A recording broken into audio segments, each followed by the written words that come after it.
नमस्कार साथियों, कैसे हैं आप सब। स्वागत है आप सभी प्यारे विद्यार्थियों का आपके अपने YouTube channel RS study point के इस डिजिटल प्लेटफॉर्म पर। मैं आ चुका हूं आपके समक्ष फिर से एक नए और बड़े ही बेहतरीन सेशन को लेकर के। तो एक बार फटाफट से सभी मेरे साथ जुड़ जाएंगे और जितने भी मेरे साथी जुड़ चुके हैं सेशन को एक बार लाइक करके फटाफट से अपने साथियों के साथ शेयर कर देंगे। फिर बात करते हैं आज के हमारे महत्वपूर्ण सेशन के बारे में। तो चलिए शुरुआत करते हैं आज के सेशन की। और आज के सेशन की शुरुआत से पहले मैं चाहूँगा एक बार सभी मेरे साथी मेरे साथ जुड़ेंगे और जो साथी जुड़ चुके हैं वो सेशन को लाइक करके फटाफट से शेयर करेंगे। जी बिल्कुल, बहुत बहुत स्वागत है आप सभी प्यारे विद्यार्थियों का, बहुत बहुत स्वागत है। चलो आज के सेशन की करते हैं शुरुआत। और आज के सेशन का क्वेश्चन नंबर 1 आपके सामने मैं रखने जा रहा हूं। उससे पहले कुछ इंपॉर्टेंट महत्वपूर्ण सूचना, और वो ये है कि आज हमारे ऑफर का लास्ट दिन है। जो भी साथी इच्छुक हैं, जो साथी जुड़ना चाहते हैं वो आज जुड़ सकते हैं, ठीक है। पशु परिचर पार्ट ए के लिए संपूर्ण राजस्थान जीके के 500 प्लस व्याख्यात्मक क्वेश्चन है। कितने? 500 प्लस व्याख्यात्मक क्वेश्चन आपको दिए जा रहे हैं। और ये आपको अब तक दिए जा रहे थे मात्र 99 रुपए के, और आज भी ये 99 रुपए के ही रहेंगे। आज के बाद इसका अमाउंट बढ़ जाएगा, ठीक है। तो इसमें आपको 500 प्लस प्रश्न व्याख्यात्मक उत्तर के साथ मिलेंगे और परीक्षा उपयोगी प्रश्न है, और सभी टॉपिकों को इसमें समावेश किया गया है। इतिहास से भी है, कल्चर से भी है, ज्योग्राफी से भी है। लगभग टॉपिकों को जो है इसमें समाहित किया गया है जो एग्जाम उपयोगी है। 80% ऑफ के साथ अभी आपको 99 रुपए में मिल रहे हैं।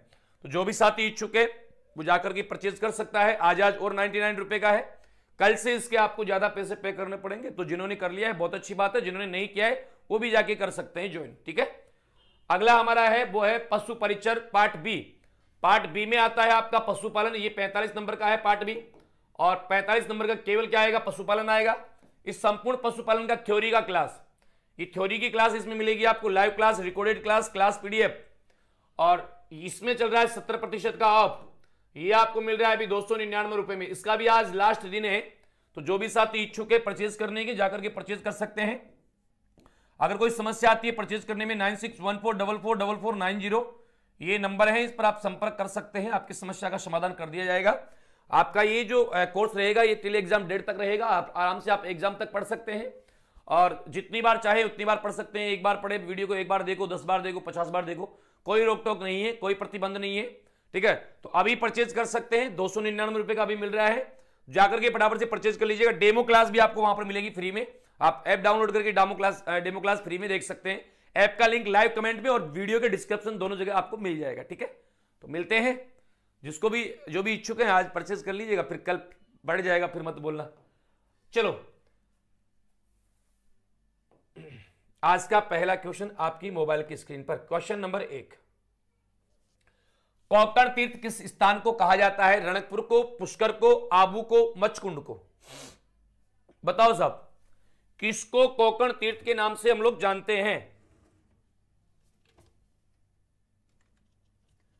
किसे कोकण तीर्थ कहा जाता है? नमस्कार सभी को, नमस्कार, बहुत बहुत स्वागत है आप सभी प्यारे विद्यार्थियों का, दिल से बहुत बहुत स्वागत। चलो कोकण तीर्थ की अगर हम लोग बात करते हैं साथियों, कोकण तीर्थ किस स्थान को कहा जाता है? तो कोकण तीर्थ जो कहा जाता है मेरे प्यारे विद्यार्थियों, ये किसको कहते हैं? फटाफट बताएंगे जल्दी से।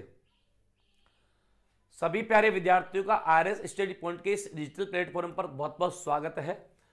अब शुरुआत करते हैं पहले क्वेश्चन की। पहला क्वेश्चन आपके सामने है, कोकण तीर्थ किस स्थान को कहा जाता है? तो फटाक से आंसर आना चाहिए। रणकपुर, पुष्कर, आबू, मचकुंड। चलो तो बेटा याद रखना, कोकण तीर्थ जो कहा जाता है, कोकण तीर्थ हिंदुओं का 5वां तीर्थ, हिंदुओं का 5वां तीर्थ, 5वां तीर्थ, तीर्थराज है ना, तीर्थराज। कोकण तीर्थ हिंदुओं का 5वां तीर्थ, तीर्थराज, तीर्थों का मामा, तीर्थों का मामा। ये सारे किसके नाम है? ये सारे मेरे साथियों आपके पुष्कर के नाम है। किसके नाम है? पुष्कर के नाम है। पुष्कर कहां है? आप सभी तो जानते हैं, अजमेर में है पुष्कर। और पुष्कर राजस्थान की सबसे पवित्र झील है जहां पर मेला भी लगता है। मेला कब लगता है? कार्तिक पूर्णिमा को। और ये राजस्थान का सबसे रंगीन मेला है। कार्तिक पूर्णिमा को यहां मेला लगता है, कार्तिक पूर्णिमा को यहां मेला लगता है। और कार्तिक पूर्णिमा को लगने वाला मेला जो है राज्य का सबसे रंगीन मेला, यहां जो मेला लगता है उसमें द्वीपदान भी किया जाता है। पाषाणकालीन पुरातात्विक स्थल बागोर किस जिले में स्थित है? बागोर सभ्यता साथियों कौन से काल से संबंधित है? पाषाणकालीन है। अच्छा, इस बागोर सभ्यता का संबंध किस जिले से है? बांसवाड़ा, बीकानेर, भीलवाड़ा, उदयपुर। चलो फटाफट चलो भाई, सारे के सारे सभी का बहुत बहुत स्वागत। पीएसएस प्रणाम सर, नमस्कार, बहुत बहुत स्वागत है मेरे शेर। चलो हाँ, अब आ जाओ फटाक से सारे के सारे। देखिए शेयर कर दो, लाइक कर दो, जो करना चाहे कर दो, फटाफट से आ जाओ पर। जी हाँ, देखो यहां अगर हम बात करेंगे ना, बिल्कुल परफेक्ट आंसर मैं देख पा रहा हूं, कुछ एक बच्चे गलती कर रहे हैं, है ना। और ये क्वेश्चन मेरे भाई कई बार एग्जाम्स में बार बार सीधा सीधा आया हुआ क्वेश्चन है, सीधा सीधा एग्जाम में फंसा हुआ क्वेश्चन है, तो आप ध्यान रखेंगे। बागोर सभ्यता आपकी कहां है? ये भीलवाड़ा जिले में है। बागोर की सभ्यता कहां है साथियों? बागोर की सभ्यता है आपकी भीलवाड़ा जिले में, याद रखना है। कौन सी नदी पर है ये? कोठारी नदी पर है। ये कोठारी नदी पर ये सभ्यता विकसित हुई है, कोठारी नदी पर। दूसरा आपको ये ध्यान रखना है कि जो बागोर की सभ्यता है ये भीलवाड़ा जिले में है, कोठारी नदी पर है। और ये मेरे साथियों यहां से अगर हम बात करेंगे तो किसके अवशेष मिले? बागोर सभ्यता भीलवाड़ा से किसके अवशेष मिले? तो पशुपालन के अवशेष कहां से मिले? पशुपालन के साक्ष्य कहां से मिले साथियों? चलो बहुत अच्छे, संघर्ष ही जीवन है, बहुत अच्छी बात है। लो, गुर्जर जाति का प्रसिद्ध धार्मिक स्थल आसिंद किस जिले में? बताओ, ये पहले भी करवाया हुआ है, बताओ।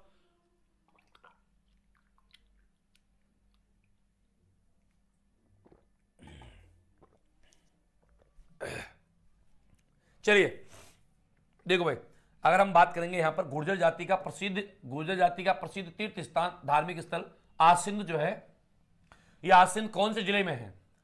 बताओ देखिए बराबर से। तो आसिंद है साथियों आपका भीलवाड़ा जिले में। आसिंद का संबंध किससे? देवनारायण जी से है, देवनारायण जी से है। और आप सभी अच्छे से जानते हैं कि जो आपका आसिंद है ये कौन सी नदी के किनारे है? तो ये खारी नदी के किनारे। एक क्वेश्चन आया हुआ है, कौन सी नदी के किनारे? ये खारी नदी के किनारे ये स्थित है, ये भी आप ध्यान रखेंगे अच्छे से। अगला प्रश्न हमारा है, आदिवराह की उपाधि जिसने धारण की थी वो कौन था? भाई आदिवराह की उपाधि किस शासक ने धारण की थी? परमार भोज ने, मिहिर भोज ने, पृथ्वीराज ने, विग्रहराज ने? जल्दी चलो देखिए बराबर से। योगेश चौधरी, सुरेश कुमार, पूजा नायक, प्रियंका, राधा, राजकुमारी, चलो जल्दी जल्दी देखिए बराबर से। योगेश, अनिरुद्ध शर्मा।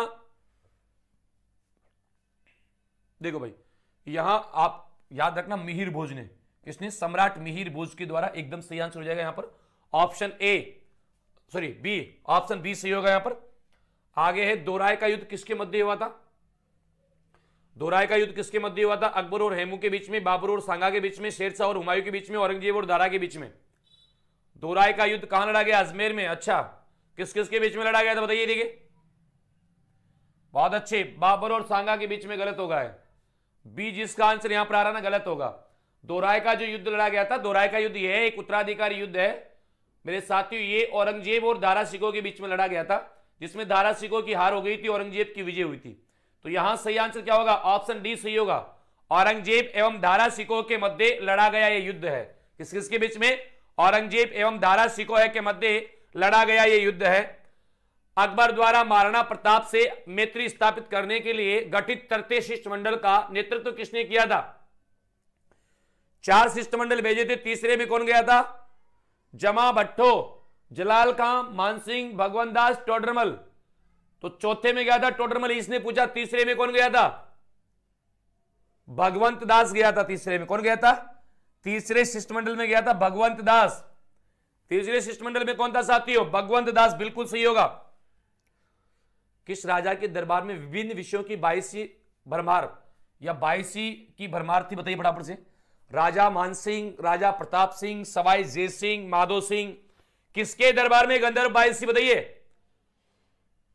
कोई बात नहीं है, जिसको लाइक करना हो करो, नहीं करना है पढ़ो आराम से।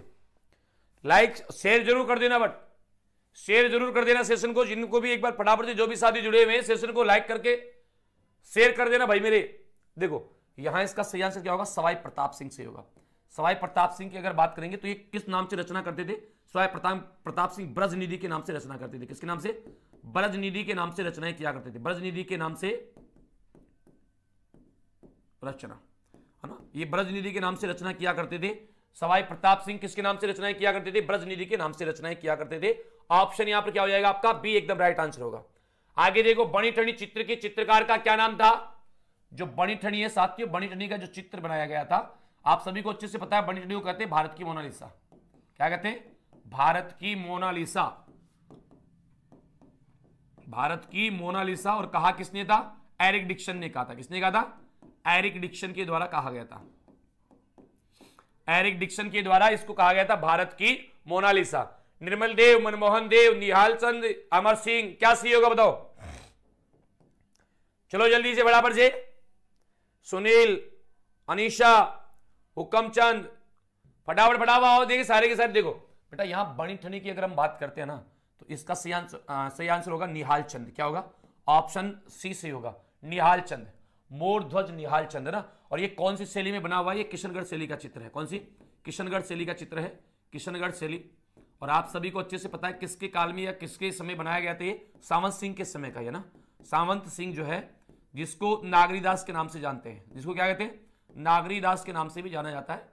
नागरीदास के नाम से उनको जाना जाता है। तो यहां सही आंसर हमारा क्या हो जाएगा? निहाल चंद। बहुत अच्छे, एकदम राइट आंसर होगा ऑप्शन सी। बिल्कुल राइट आंसर होगा ऑप्शन सी। अगला है, सांबर झील का अधिकांश भाग किस जिले में स्थित है? सांबर झील राज्य की खारे पानी की सबसे बड़ी झील है और राजस्थान की भी सबसे बड़ी झील है।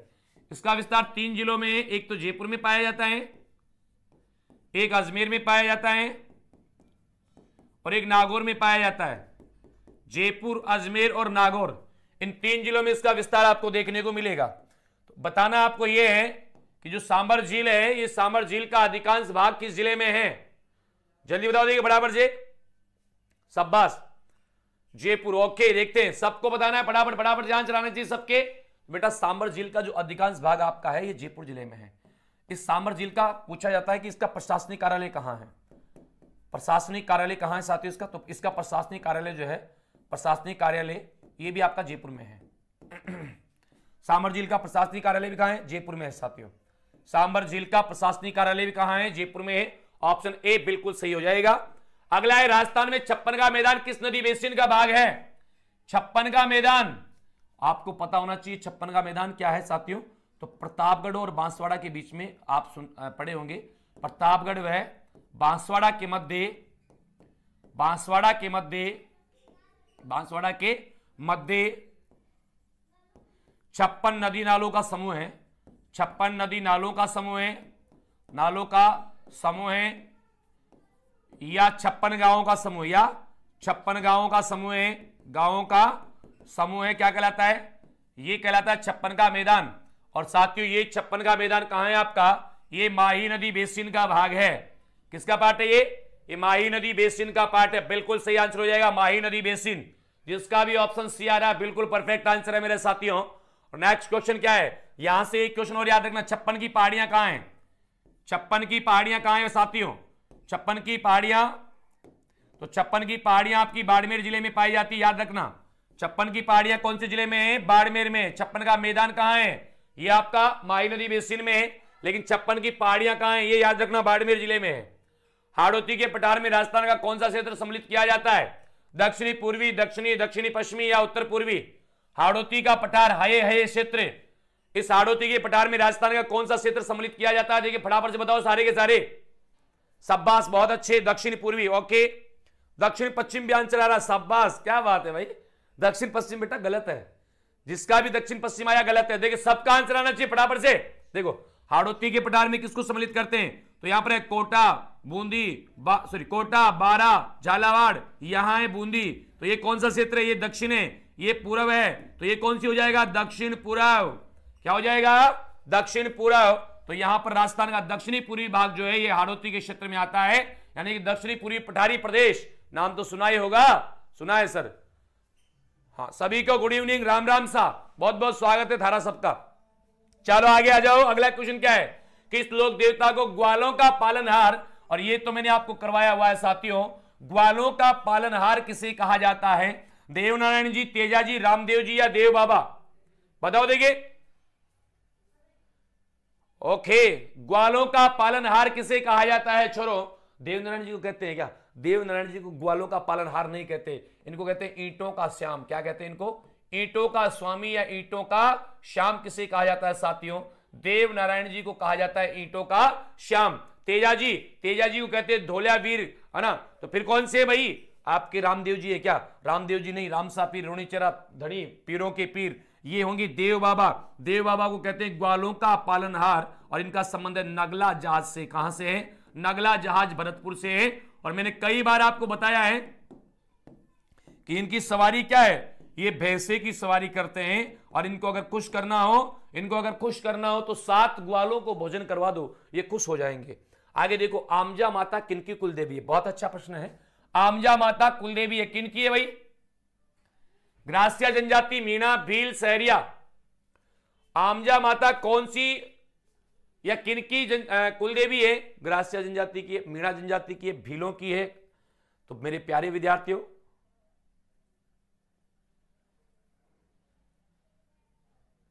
हाँ ओके लक्ष्मण, ओके। देखो, ग्रासिया जनजाति, भील, मीणा, सहरिया। आमजा माता जो है साथियों भीलों की है। आमजा माता किसकी है? भीलों की कुल देवी, याद रख लेना। भीलों से इनका संबंध है, एकदम सही होगा भील। ऑप्शन सी करेक्ट हो जाएगा, भील। आगे देखो, निम्न में से किस लोक देवी को 1857 की क्रांति की देवी कहते हैं? 1857 की क्रांति की देवी सिर हैं, 10 सिर 54 भुजा, 10 सिर 54 भुजा। कुशाल सिंह चंपावत की कुल देवी कौन है? वो कौन है बताइए? आ गया आंसर आ गया, शाबाश। सबका आना चाहिए, बट सबका आना चाहिए भाई, प्रत्येक बच्चे का आंसर चाहिए। हाँ देखो, यहां याद रखना साथियों, ये आपकी होगी कौन सी? सुगाली माता। और सुगाली माता किसकी कुल देवी है? कुशाल सिंह चंपावत की कुल देवी है। किसकी? कुशाल सिंह चंपावत, आहुआ का जो ठाकुर था, कुशाल सिंह चंपावत की कुल देवी है। चंपावत की कुल देवी कौन सी है? चंपावत की कुल देवी है साथियों, वो है आपकी सुगाली माता। आहुआ की ठाकुर कुशाल सिंह चंपावत की कुल देवी कौन सी है? सुगाली माता। राइट आंसर क्या होगा यहां पर? Option D. अगला क्वेश्चन क्या है बताओ सर? सूती वस्त्र उद्योग के लिए अधिकांश कच्चा माल राजस्थान के किन जिलों से प्राप्त होता है? सूती वस्त्र उद्योग के लिए राजस्थान में सूती वस्त्र उद्योग के लिए सबसे ज्यादा कच्चा माल कौन से जिलों से मिलता है? अब सूती वस्त्र उद्योग के लिए बेटा कच्चा माल क्या चाहिए होगा? सूती वस्त्र उद्योग ये कृषि पर आधारित है। क्या है? कृषि पर आधारित सबसे बड़ा उद्योग है। कृषि पर आधारित है सबसे बड़ा उद्योग कौन सा है? सबसे बड़ा उद्योग कौन सा साथियों? तो वो है आपका सूती वस्त्र उद्योग। और ध्यान रहे ये आपकी गंगानगर हनुमानगढ़ से, क्योंकि इसको कच्चा माल क्या चाहिए होता है? कपास। कच्चा माल क्या चाहिए होता है? अरे कच्चा माल क्या चाहिए? कपास चाहिए साथियों। क्या चाहिए? कपास। और कपास को क्या कहते हैं राजस्थान में बताइए? स्थानीय भाषा में क्या कहते हैं और वैसे क्या कहते हैं? तो वैसे इसको कहा जाता है सफेद सोना। क्या कहते हैं? वैसे कहते हैं सफेद सोना, और स्थानीय भाषा में इसको कहते हैं बढ़िया। इसका उत्पादन किसमें होता है? गांठों में। उत्पादन किसमें होता है? गांठों में इसका उत्पादन होता है। गांठों में उत्पादन होता है, गांठों में उत्पादन। और प्रत्येक गांठ का वजन कितना होता है? प्रत्येक गांठ का वजन होता है 170 केजी। 170 केजी की प्रत्येक गांठ होती है इसकी। शाबाश मेरे साथियों, बहुत अच्छे। आगे देखो, छातों अम्ब्रेलो के लिए प्रसिद्ध बताओ जल्दी। छात्रों के लिए अम्ब्रेलो के लिए कौन प्रसिद्ध है? जय हिंद भाई, जय हिंद। सभी का बहुत बहुत स्वागत है। नमस्कार, राम राम, जय हिंद। चलो आ जाओ फटाफट से। छातों के लिए या अम्ब्रेलो के लिए प्रसिद्ध है? तो बेटा ये फालना प्रसिद्ध है। फालना तो कहां पड़ता है? पाली में पड़ता है आपका। इसमें दिक्कत है क्या? कछु दिक्कत ना है। सांगानेर से बहुत बार प्रश्न आता है। ये किसके लिए प्रसिद्ध है? हाथ से कागज निर्माण के लिए। हाथ से कागज निर्माण, रंगाई छपाई के लिए, है ना। राजस्थान की जो वर्तमान सीएम है ना, राजस्थान के जो वर्तमान सीएम है वो सांगानेर विधानसभा से ही जीत करके जाते हैं ना। राजस्थान से जो वर्तमान सीएम है वो सांगानेर विधानसभा से ही, भजनलाल जी सांगानेर विधानसभा से ही जीत करके गए हैं। तो ये भी आप ध्यान रखेंगे। भारत का एकमात्र ऐसा शिवलिंग जो 5 जगह से खंडित होने के बाद भी पूजित है या पूजा जाता है, कौन सा बताइए? डूंगरपुर, भीलवाड़ा, जोधपुर, राजसमंद। राज्य का एकमात्र ऐसा शिवलिंग कौन सा है भाई? या देश में एकमात्र ऐसा कहां है? डूंगरपुर में है। और डूंगरपुर में कहां पर? वेणेश्वर धाम में है। वेणेश्वर धाम, नवटापुरा गांव, जिला डूंगरपुर। यहां पर जो शिवलिंग है ये 5 जगह से खंडित है। कितनी जगह से? 5 जगह से खंडित है। 5 जगह से खंडित है। उसके बाद भी इसकी क्या होती है? पूजा होती है। उसके बाद भी इसकी क्या होती है? पूजा होती है। आगे देखो, राज्य का वह संभाग जिसमें मुख्यतः काली मिट्टी का विस्तार पाया जाता है। राजस्थान का वह कौन सा संभाग है जिसमें मुख्यतः काली मिट्टी का विस्तार पाया जाता हो? अजमेर संभाग, उदयपुर संभाग, बीकानेर संभाग, कोटा संभाग। बताओ देखें जल्दी जल्दी। वाह रे वाह लाडले वाह, छा गया गुरु छा गया। देखो यहां अगर हम बात करेंगे ना, राजस्थान का एकमात्र वह संभाग कौन सा है साथियों जिसमें काली, सबसे ज्यादा काली मिट्टी का विस्तार, कोटा संभाग। और काली मिट्टी आप सभी को पता है, काली मिट्टी को कपासी मृदा भी कहते हैं, कपासी मृदा भी कहा जाता है क्योंकि इसमें सर्वाधिक कपास की कृषि होती है। इसी को रेगुर मृदा भी कहते हैं, रेगुर मृदा भी इसको कहा जाता है। और इस मिट्टी में सर्वाधिक नमी धारण की क्षमता होती है, किसकी? नमी धारण की। सबसे ज्यादा नमी धारण करने वाली यही होती है। स्वतः जुताई का गुण इसमें पाया जाता है, स्वतः जुताई का गुण इसमें पाया जाता है साथियों, जुताई का गुण इसमें पाया जाता है। ये चीजें ध्यान रखोगे ना? बिल्कुल सर रखेंगे। चलो तो फिर आगे देखो, अगला क्वेश्चन देख लो। क्या है अगला क्वेश्चन? मानसून शब्द किस भाषा के शब्द से बना है? मानसून शब्द की उत्पत्ति कौन सी भाषा से हुई है? फारसी, अरबी, जर्मन, अंग्रेजी। मानसून शब्द की उत्पत्ति कौन सी भाषा के शब्द से हुई है? फटाफट से बताइए जल्दी से। हाँ, और फटाफट से मेरे भाई जिन जिन साथियों ने अभी तक सेशन को लाइक नहीं किया है, सभी साथियों से अनुरोध है एक बार सेशन को लाइक करो फटाफट से, और शेयर खड़का दो अपने मित्रों तक, शतक प्लस करो जब तक तो सांस नहीं आएगी मेरे को ना। बचपन का प्यार मेरा भूल नहीं जाना रे, बढ़ते सो के पाठ टिकाना सेशन को। चलो देखो, अरबी सही होगा इसका, ऑप्शन बी अरबी भाषा का शब्द है। कौन सी का है? हाँ, अरबी भाषा, बहुत अच्छे। अरबी भाषा के मौसम शब्द से वायु की दिशा। शरद विषु कब होता है? एक वर्ष में 2 विषु होते हैं, एक होता है 21 मार्च को, एक होता है 23 सितंबर को। ये विषु क्या होता है? विषु का मतलब है जब सूर्य भूमध्य रेखा पर सीधा चमकता है तो संपूर्ण पृथ्वी पर दिन और रात की अवधि समान होती है, और इस स्थिति को क्या कहते हैं? विषु कहते हैं। तो 21 मार्च को जो होता है इसको कहते हैं बसंत विषु, बसंत विषु। और 23 सितंबर को जो होता है इसको कहते हैं शरद विषु, शरद विषु। इसने क्या पूछा है? इसने शरद विषु पूछा। शरद विषु 23 सितंबर, ऑप्शन में है क्या? ये रहा, 23 सितंबर को होता है शरद विषु। आपका कब होता है? 23 सितंबर को होता है शरद विषु। बेटा 21 को तो क्या होता है? ग्रीष्म या बसंत, ग्रीष्म या बसंत विषु होता है। ग्रीष्म या बसंत विषु कब होता है? तो ग्रीष्म या बसंत विषु होता है आपका 21 को मार्च को। आगे देखो, गोडवाड़ प्रदेश राजस्थान के किस वृहद भू आकृति भाग का पार्ट है? गोडवाड़ प्रदेश, गोडवाड़ प्रदेश किसको कहते हैं? लूनी बेसिन का पार्ट, लूनी बेसिन को कहते हैं, लूनी बेसिन। और जो लूनी बेसिन है ये किसका भाग है? पूर्वी मैदानी प्रदेश का, पश्चिमी शुष्क प्रदेश का, हाड़ौती के पठार का, घग्गर के मैदान का, किसका भाग है भाई? जल्दी चलो, हाँ चलो जल्दी जल्दी, फटाफट फटाफट से आंसर आना चाहिए सबका। सॉरी लेट हो गए, कोई बात नहीं है, अब चलो फटाफट से आ जाओ सारे के सारे। देखो यहां इसका सही आंसर क्या होगा? पश्चिमी शुष्क प्रदेश, यानी थारका मरुस्थल। अच्छा, गोडवाड़ प्रदेश, मैदानी भाग, हाड़ौती, घग्गर प्रदेश नहीं, ये पश्चिमी शुष्क प्रदेश, क्योंकि लूनी बेसिन को कहा जाता ना। लूनी बेसिन कहां है? आपके मरुस्थल वाले पार्ट में है। लूनी बेसिन घग्गर बेसिन में तो नहीं आएगा। बिल्कुल, ओके ओके। अगला प्रश्न हमारा क्या है? देखो, निम्नलिखित में से कौन सी नदी बेसिन राजस्थान के पूर्वी मैदानी प्रदेश का भाग नहीं है? पूर्वी मैदानी प्रदेश का भाग कौन सी नदी नहीं है? बताओ कौन सी नदी का बेसिन नहीं है? बनास बाणगंगा का नहीं है, चंबल बेसिन नहीं है, मध्य माही बेसिन नहीं है, या फिर लूनी बेसिन नहीं है। इनमें से एक नदी बेसिन ऐसा है जो राजस्थान में नहीं पाया जाता, सॉरी मैदानी भाग में नहीं पाया जाता। अब वो कौन सा है मेरे साथियों? तो बेटा याद रखना, ये आपका लूनी बेसिन जो है ना, लूनी बेसिन, क्योंकि लूनी पश्चिमी राजस्थान की है तो ये पश्चिमी राजस्थान में पाया जाता है, यानी कि ये मरुस्थल में पाया जाता है। ये मरुस्थल में, थार के मरुस्थल में पाया जाता है। तो मरुस्थलीय प्रदेश यानी कि शुष्क मरुस्थलीय प्रदेश का पार्ट है ये, न कि मैदानी भाग का पार्ट है। तो ऑप्शन डी यहां पर सही होगा। लूनी बेसिन को हम लोग कहते हैं गोडवार बेसिन। क्या कहते हैं? गोडवार बेसिन कहते हैं। निम्नलिखित राज्यों में से कौन सा जिप्सम का सर्वाधिक उत्पादन करता है? जिप्सम का सबसे ज्यादा, जिप्सम, हरसोट, बताओ फटाफट से। मजा नहीं आया यार सेशन में, है वो मजा नहीं आया भाई, जो आना चाहिए ना वो वाला मजा नहीं आ रहा सेशन में। कि तो ऐसा धक्का मारते अभी तक तो ना रेल बना देते, सीधे फ्लाई कर जाते। हाँ देखो भाई, यहां अगर हम बात करेंगे ना, निम्नलिखित में से राज्य का कौन सा जिला जिप्सम के लिए, जिप्सम के लिए कौन सा जिला भाई? जिप्सम के लिए किसको प्रसिद्ध है? ऑप्शन डी सही हो जाएगा आपका। जिप्सम के लिए कौन होगा? Option D. अच्छा, राजस्थान में सबसे ज्यादा जिप्सम का प्रयोग उत्पादन कहां होता है बताओ? राजस्थान में सर्वाधिक उत्पादन कहां होता है? किस जिले में होता है? राजस्थान में सबसे ज्यादा उत्पादन, सर्वाधिक उत्पादन ये कौन से जिले से होता है?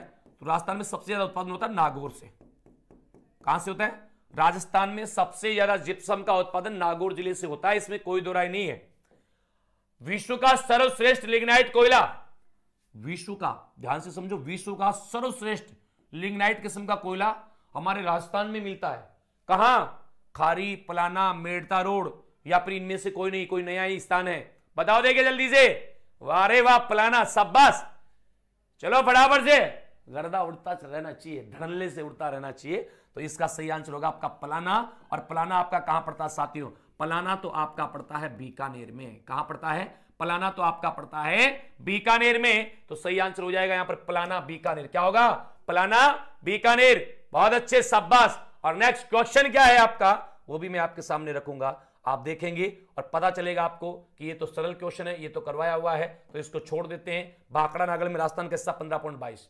निम्न में से कौन सी सबसे लंबी घास है? शेवण, एंचा, मोथा, बांस।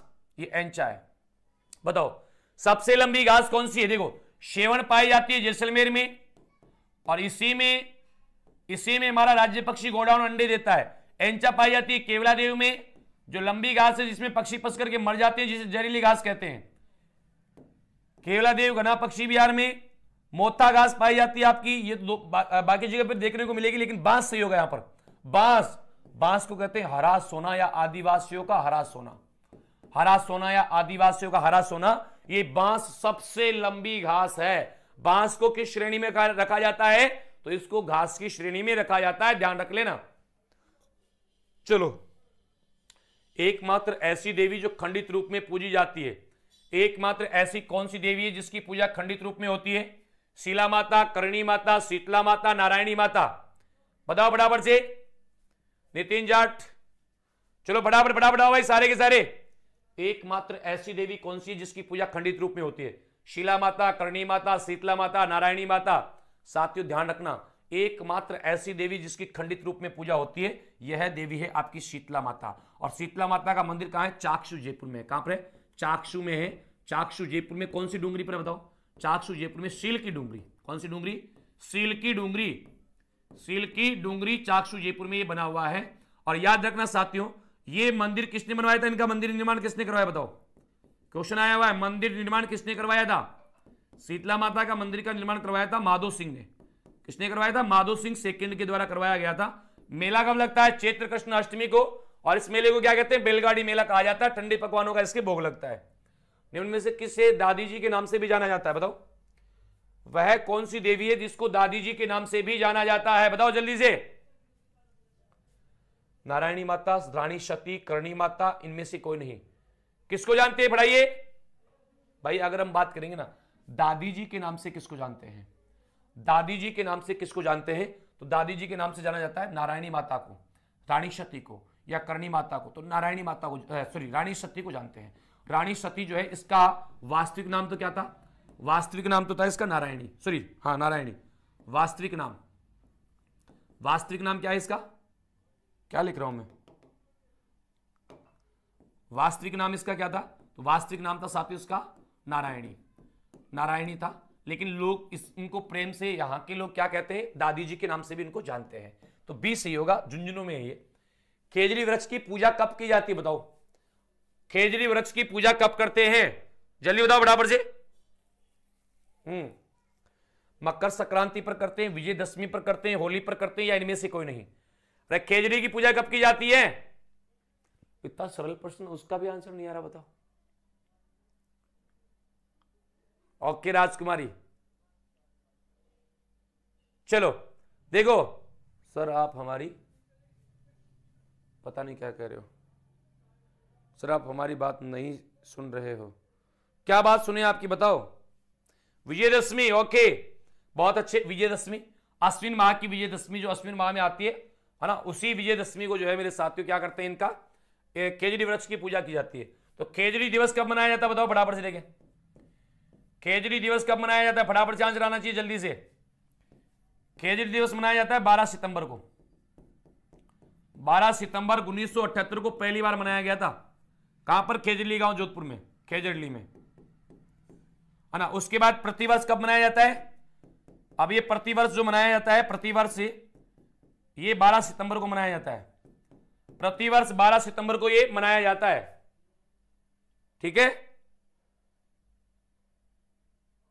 स्पीड बढ़ाओ।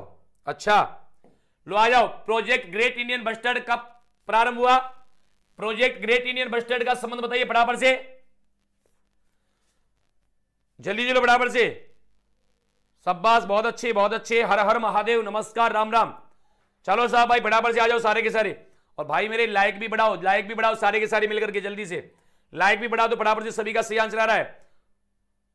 पशु परिचर का क्लास का टाइम क्या है? तो ये भी पशु परिचर के लिए ये भी है। और इसके बाद में पशुपालन की जो क्लास चलती है वो चलती है 8:30 बजे, 8:30 बजे चलती है। तो यहां सही आंसर सभी बच्चों का आ रहा है, बहुत अच्छे, शाबाश। 8:30 बजे चलती है सुनीता। रोहिड़ा के पुष्प का रंग होता है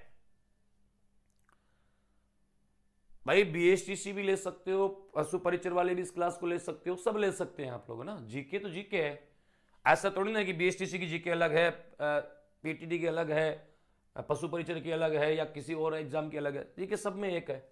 देखो, रोहिड़ा के पुष्प के अगर हम बात करेंगे इसका रंग कैसा होता है, तो इसका रंग होता है हिरमच के समान। रोहिड़ा का जो पुष्प है, तो रोहिड़ा का पुष्प राजस्थान का राज्य पुष्प है। राजस्थान का राजकीय पुष्प कौन सा है? रोहिड़ा का पुष्प है। इसको कहते हैं मारवाड़ की टीक, मारवाड़ की टीक इसको कहा जाता है रोहिड़ा को। इसी को कहते हैं मेरे साथियों मरुशोभा। क्या कहते हैं? मरुशोभा के नाम से भी इसको जानते हैं। रोहिड़ा को एक चूहा नुकसान पहुंचा रहा, जरविल, जरविल नामक चूहा। जरविल नामक चूहा का संबंध किससे है? तो जरविल नामक चूहा जो है मेरे साथियों किसको नुकसान पहुंचा रहा है? जरविल नामक चूहा जो है रोहिड़ा के पेड़ को या रोहिड़ा को नुकसान पहुंचाता है साथियों।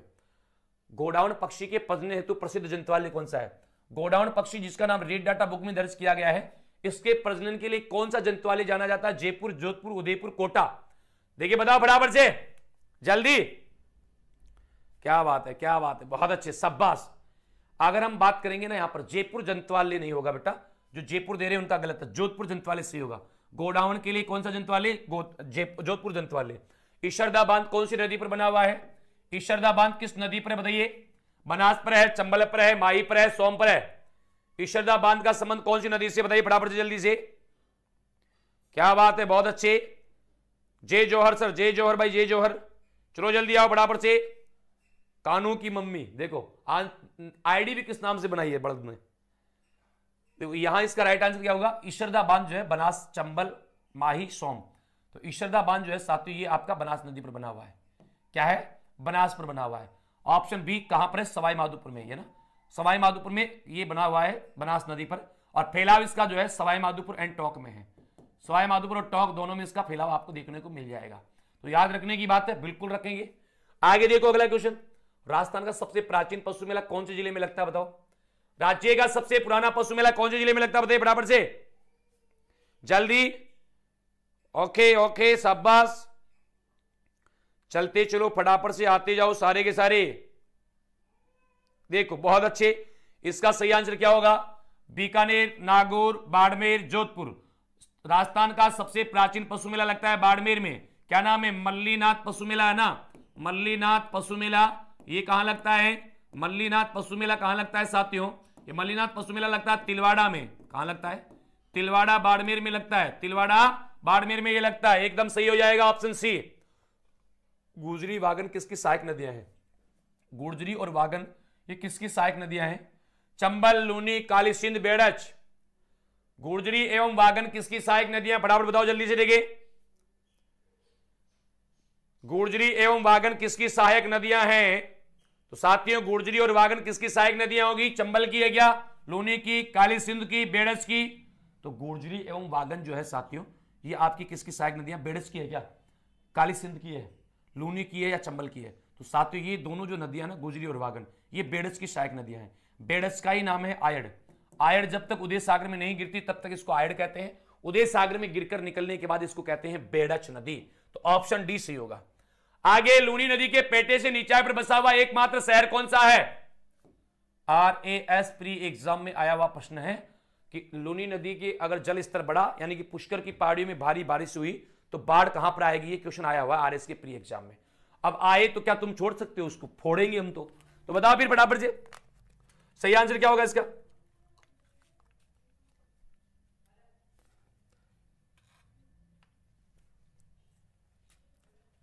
ओके भाई, ओके, शाबाश, डन, मस्त, गजब, शानदार। देखो यहां इसका राइट आंसर क्या होगा आपका, यहां होगा बालोतरा। बालोतरा सही होगा। हनुमानगढ़ जंक्शन तो घग्गर के पेटे से नीचे पर बसा हुआ है, घग्गर नदी के पेटे से नीचे पर बसा हुआ आपका हनुमानगढ़ जंक्शन। आगे देखो, सीसारमा और भूजड़ा नदियां किस झील में गिरती है? एक नदी का नाम है सीसारमा, दूसरी का नाम है भूजड़ा। ये दोनों ही कहां गिरती है भाई? अब क्या बोलूं मैं, बोल तो दिया कि शेयर करो, लाइक करो और चैनल को सब्सक्राइब करो, 100+ करो फटाफट से। अब ये तो तुम्हारा काम है ना, मेरा काम थोड़ी है। ये देखो सब्सक्राइब का टारगेट अभी जहां था ना वहीं पे बैठा है, तो सब्सक्राइब भी बढ़ाओ फटाफट से। जिन जिन ने नहीं किया ना फटाफट से करो जल्दी से। देखे जिन विद्यार्थियों ने अभी तक चैनल को सब्सक्राइब नहीं किया फटाफट से सब्सक्राइब कर दो जल्दी से। बेटा राइट आंसर क्या होगा? सीसारमा और भूजड़ा दोनों किसमें गिरती है? जेसमंद झील में। जेसमंद झील में, सॉरी माफ चाहूंगा, पिछोला झील में। पिछोला झील में गिरती है दोनों, जेसमंद में नहीं गिरती। जेसमंद में तो कौन सी? गोमती, गोमती नदी पर है जेसमंद तो ना। तो ये सीसारमा और भूजड़ा किसमें गिरती है? ये आपकी गिरती है पिछोला झील में। याद रखना ये पिछोला झील में गिरती है मेरे साथियों। पिछोला झील उदयपुर बिल्कुल सही है ना। जिसका आंसर बी आ रहा है गलत है। सामर में कौन सी गिरती है? सामर में गिरती है आपकी रूपनगढ़, रूपनगढ़, खारी, खंडेला, रूपनगढ़, खारी, खंडेला और मेंथा, ये आपकी सामर में गिरती है। तो राइट आंसर यहां पर क्या हो जाएगा? Option D. आगे देखो अगला प्रश्न क्या है? उदयपुर में जेसमंद से आगे पूर्व की ओर फैला विच्छेदित व कटापटा पठार निम्न में से क्या कहलाता है? बोराट का पठार, देशरों का पठार, लसाड़िया का पठार, मेवाड़ का पठार, सॉरी मेरवाड़ा का पठार। अब जल्दी चलो फटाफट से। उदयपुर में स्थित जेसमंद के आगे पूर्व में कटापटा विच्छेदित पठार क्या कहलाता है? जेसमंद झील के पूर्व में स्थित कटापटा विच्छेदित पठार, इसको कहते हैं लसाड़िया का पठार। क्या कहते हैं? लसाड़िया का पठार। और लसाड़िया का पठार नए जिलों के स्थान पर कौन से में आएगा? सलूम्बर में। नए जिलों के आधार पर किसमें आएगा? सलूम्बर जिले में आ जाएगा। ये उदयपुर में नहीं होगा अभी, है ना। जैसे नए जिलों से संबंधित बात करेंगे तो सलूम्बर जिले में आ जाएगा ये। अगला क्वेश्चन है काजरी शोध संस्थान। काजरी और आपरी आए नहीं, ऐसा हो सकता है क्या कभी? काजरी से एक क्वेश्चन कभी ना कभी, मतलब लगभग 1, 2, 3 एग्जाम में एक बार आता ही रहता है। काजरी या आपरी का मुख्यालय पूछता रहता है। तो आपको तो पता है जयपुर में है, जोधपुर में है, अजमेर में है या उदयपुर में है? बताओ कहां है काजरी का मुख्यालय? कहां है? जयपुर कौन बोला रे? इस जयपुर बताओ। अरे यार इसमें भी इतनी बड़ी गलती करोगे क्या छोटे से क्वेश्चन में भी? है देखो इसका सही आंसर होगा जोधपुर में है काजरी का मुख्यालय। कहां है? काजरी का मुख्यालय राजस्थान के जोधपुर जिले में है। औषधीय महत्व की सोनामुखी पत्तियों का निर्यात किस जिले से होता है? औषधीय महत्व की सोनामुखी पत्तियों का निर्यात कौन से जिले से होता है? उदयपुर, हनुमानगढ़, जोधपुर, अजमेर। औषधीय महत्व की सोनामुखी पत्तियों का निर्यात किस जिले से होता है बताइए? औषधीय महत्व की सोनामुखी पत्तियों का निर्यात कौन से जिले से किया जाता है? तो मेरे साथियों उदयपुर से करते हैं, हनुमानगढ़ से, जोधपुर से या जयपुर से। तो औषधीय महत्व की सोनामुखी पत्तियों के निर्यात के लिए आपका जोधपुर जिला प्रसिद्ध, याद रख लेना। कौन सा जिला? जोधपुर जिला मेरे साथियों। और ऊन के लिए भी कौन सा जिला? सबसे ज्यादा ऊन भी उत्पादन कौन करता है? सबसे ज्यादा ऊन का उत्पादन भी आपका जोधपुर जिला ही करता है। सबसे ज्यादा ऊन का उत्पादन भी कौन करता है? जोधपुर ही करता है। सही आंसर हो जाएगा ऑप्शन सी। अगला क्वेश्चन है राजस्थान के किस जिले से जूमिंग प्रणाली की वालरा खेती होती है? जूमिंग प्रणाली की वालरा खेती कहां से होती है बताइए? और इस वालरा खेती में जैसे एक तो करते हैं स्थानांतरित कृषि, एक तो करते हैं पहाड़ी क्षेत्र में, पहाड़ी क्षेत्र में जंगलों को जला करके, और एक करते हैं मैदानी भागों में जंगलों को जला करके। मैदानी भागों में जंगलों को जला करके, पहाड़ी क्षेत्रों में जो जंगलों को जला करके करते हैं उसको कहते हैं चिमाता। पहाड़ी क्षेत्र वाले क्या कहते हैं? चिमाता। मैदानी भाग वाली क्या कहते हैं? दजिया। मैदानी भाग वाली क्या कहते हैं? दजिया कहते हैं। तो सही आंसर क्या हो जाएगा इसका बेटा? उपरोक्त सभी इन तीनों जिलों में ही होता है। यहां पर भी होती है, यहां पर भी होती है, यहां पर भी होती है। आदिवासियों द्वारा मुख्य रूप से की जाती है। तो सही आंसर क्या होगा आपका? यहां पर ऑप्शन डी एकदम करेक्ट हो जाएगा। अगला प्रश्न देखो, राजस्थान में वालरा कृषि एक प्रकार है किसका? जल्दी बताओ बराबर से। राजस्थान में वालरा कृषि एक प्रकार है किसका? कौन सी कैसी कृषि है वालरा? अबे भाई वालरा कैसी कृषि है? जल्दी बताओ बराबर से। सारे के सारे साथी जल्दी से आंसर आना चाहिए सभी साथियों का। अगर वालरा के बारे में हम लोग बात करते हैं ना तो वालरा कैसी कृषि है? ओके शाबाश, मजेदार, शानदार, गजब। अरे वाह मेरे लाडलो, छा गए गुरु, पत्ती दबा के आ गए, है ना। देखो यहां अगर हम बात करेंगे ना साथियों, इसका एकदम राइट आंसर क्या होगा आपका? एकदम करेक्ट आंसर यहां क्या हो जाएगा प्यारे विद्यार्थियों? तो यहां जो आपका एकदम परफेक्ट आंसर होगा वो क्या होगा? वालरा कृषि एक स्थानांतरित कृषि है। स्थानांतरित कृषि बिल्कुल सही होगा। अगला होगा राजस्थान का कबीर किसे कहते हैं? राजस्थान का कबीर किसे कहा जाता है बताइए जल्दी से। ओके राजस्थान का कबीर किसे कहते हैं? जल्दी जल्दी चलेंगे बराबर से। और भाइयों मेरे भाई, हमारा जो टारगेट था ना सब्सक्राइबर का, उसमें 13 सब्सक्राइब कम है। आज पहली बार इतना बताना पड़ रहा है कि 13 कम है, वरना कभी नहीं बताना पड़ा है ना। कभी 9, कभी 5, कभी 7, कभी 4, कभी 3 है। तो फटाफट से सब्सक्राइब करो। राजस्थान का कबीर किसे कहते हैं? राजस्थान का कबीर कहते हैं दादू दयाल को। राजस्थान का कबीर किसे कहा जाता है? संत दादू दयाल जो है, इनको कहा जाता है राजस्थान का कबीर। अगला प्रश्न क्या है हमारा? घंटियों का शहर, घंटियों का शहर किसे कहते हैं? City of Wales. घंटियों का शहर किसे कहा जाता है? फटाफट से आंसर आ जाना चाहिए सभी साथियों का। किसको घंटियों का शहर कहा जाता है? अब ये तो आप ही जानते हो किसको कहा जाता है। देखो, घंटियों का शहर जो कहा जाता है साथियों, ये किसको कहा जाता है?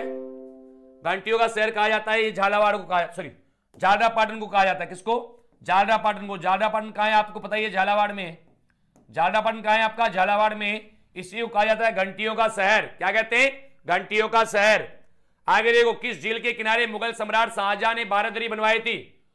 मुगल सम्राट शाहजहां ने बारादरी का निर्माण कौन सी झील के किनारे करवाया था?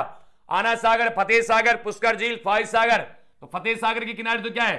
सौर वेधशाला। यहां पर राज्य की पहली सौर वेधशाला, राज्य की पहली सौर ऊर्जा से चलने वाली नाव कहां चलाई थी? पिछोला में। तो बताइए बराबर से बेटा, आना सागर के किनारे बनवाई थी बारादरी। यहीं पर कौन सा जहांगीर ने कौन सा बाग लगाया था? दौलत बाग। दौलत बाग को क्या कहते हैं? सुभाष उद्यान। अभी वर्तमान में क्या कहते हैं? सुभाष उद्यान। यहीं पर नूरजहां की मां असमत बेगम ने गुलाब के फूलों से इत्र बनाने का आविष्कार किया था। किस झील के किनारे महाभारत की रचना हुई? महाभारत की रचना कहां हुई थी? नक्की झील, पिछोला झील, कोलाय झील, पुष्कर झील। वह कौन सी झील है जिसके किनारे महाभारत की रचना हुई थी? तो भाई वेद व्यास ने महाभारत की रचना कहां की थी साथियों? पुष्कर झील के किनारे बैठ करके की थी। कहां पर? पुष्कर झील के किनारे बैठ करके की थी। तो एकदम सही होगा पुष्कर झील अजमेर। पुष्कर झील अजमेर के किनारे हुई थी साथियों, है ना। पुष्कर झील अजमेर, बिल्कुल सही होगा। अगला क्वेश्चन है, चीनी का सहकारी क्षेत्र में स्थित कारखाना है? केशवराय पाटन, सूरतगढ़, प्रभात नगर, ब्यावर। जल्दी बताओ, चीनी का सहकारी क्षेत्र में स्थित कारखाना कौन सा है? केशवराय पाटन, सूरतगढ़, प्रभात नगर, ब्यावर। तो बेटा चीनी का सहकारी क्षेत्र में जो कारखाना है ना, वह केशवराय पाटन में है। केशवराय पाटन कहां पड़ता है? बूंदी में पड़ता है। और ये वर्तमान में क्या हो चुका है? बंद हो चुका है ना। और इसके स्थान पर 1000 मेगावाट का क्या है? 1000 मेगावाट का गैस आधारित विद्युत संयंत्र है। गैस आधारित विद्युत संयंत्र यहां पर स्थापित किया गया है, ठीक है ना। गैस आधारित विद्युत संयंत्र यहां पर स्थापित है। मतलब हमारा सही आंसर क्या है? Option A. और अगला प्रश्न क्या है? राजस्थान का पहला सीमेंट कारखाना कहां स्थापित किया गया था? राज्य का पहला सीमेंट का कारखाना कहां स्थापित हुआ बताइए? पहला सीमेंट का कारखाना कहां है? लाखेरी में, मोड़क में, गोटन में, ब्यावर में। राज्य का पहला सीमेंट का कारखाना कहां स्थापित किया गया था? तो बेटा राजस्थान का पहला सीमेंट का कारखाना लाखेरी बूंदी में, लाखेरी बूंदी में 1915 में स्थापना हुई थी। कब हुई थी? 1915 में स्थापना हुई थी। किस नाम से सीमेंट बनी बताओ? 1915 में स्थापना हुई थी, एसीसी के नाम से सीमेंट बनी थी। एसोसिएशन सीमेंट कंपनी, किस नाम से? एसोसिएशन सीमेंट कंपनी के नाम से बनी थी। तो एकदम सही हो जाएगा लाखेरी बूंदी 1915। उत्पादन कब शुरू किया था? उत्पादन शुरू किया था 1917 में। उत्पादन कब शुरू किया था? 1917। आगे देखो, तो राजस्थान में सर्वाधिक उत्पादन क्षमता वाला सीमेंट का कारखाना कौन सा है? राजस्थान में सबसे ज्यादा उत्पादन क्षमता वाला सीमेंट का कारखाना JK cement Nimbahera, Shri cement Beawar, Shri Ram cement Kota, Mangalam cement Modak. Rajasthan में सर्वाधिक उत्पादन क्षमता वाला सीमेंट का कारखाना, तो सबसे ज्यादा उत्पादन क्षमता किसकी है? जेके सीमेंट की है। जेके सीमेंट कहां है? जेके सीमेंट निम्बाहेड़ा में है। निम्बाहेड़ा कहां पड़ता है? चित्तौड़गढ़ में। जेके सीमेंट निम्बाहेड़ा चित्तौड़गढ़। जेके सीमेंट निम्बाहेड़ा चित्तौड़गढ़। उत्पादन माफी चाहूंगा, उत्पादन क्षमता पूछा, सॉरी, ये तो उत्पादन करता है ना, उत्पादन क्षमता पूछा है। उत्पादन क्षमता किसकी है? श्री सीमेंट ब्यावर अजमेर। श्री सीमेंट ब्यावर अजमेर। और श्री सीमेंट ब्यावर अजमेर को 2 बार 2005 में और 2008 में गोल्डन पीकॉक पुरस्कार दिया गया है। ऊर्जा संरक्षण के क्षेत्र में कौन सा पुरस्कार दिया जाता है? गोल्डन पीकॉक पुरस्कार।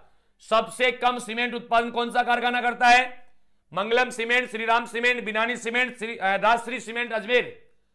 सबसे कम। ज्यादा तो कौन करता है? ज्यादा करता है उत्पादन, वो करता है जेके सीमेंट निम्बाहेड़ा। उत्पादन क्षमता ज्यादा किसकी? आपके कौन सी है? अभी जो मैंने आपको बताया था, सबसे ज्यादा उत्पादन क्षमता वाला सीमेंट कारखाना कौन सा है? ब्यावर अजमेर में श्री सीमेंट। और सबसे कम उत्पादन कौन सा करता है? Shriram cement Kota. Shri Ram cement Kota, option B सही है। निम्न में से किस झील पर 52 घाट हैं? भाई 52 घाट कौन सी झील पर है बताओ? 52 घाट पुष्कर, कोलायत, जयसमंद, ए और बी दोनों। भाई 52 घाट कौन सी झील पर है? जल्दी चलो बराबर से बेटा। 52 घाट पुष्कर पर भी है, 52 घाट कोलायत पर भी है, यानी कि इन दोनों पर 52 घाट हैं। दोनों पर ही 52 घाट है, 52 घाट आपको देखने को मिल जाएंगे।